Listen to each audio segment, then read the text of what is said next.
গো, আজ কিছু রোজগার হলো?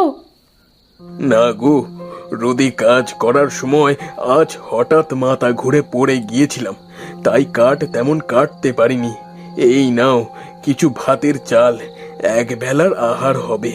কাল আবার মেয়ে দুটোর কান্না শুনতে হবে, ওদের জন্য মাছ আর কিনতে পারলাম না। এভাবে তো আর চলে না। সৃষ্টিকর্তা কি আমাদের দিকে একটু মুখ তুলে চাইবেন না? তা সৃষ্টিকর্তাই ভালো জানেন।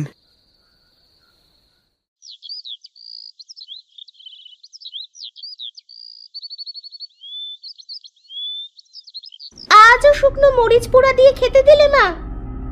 হ্যাঁ রে, তোর বাবার শরীরের অবস্থা তো জানিস।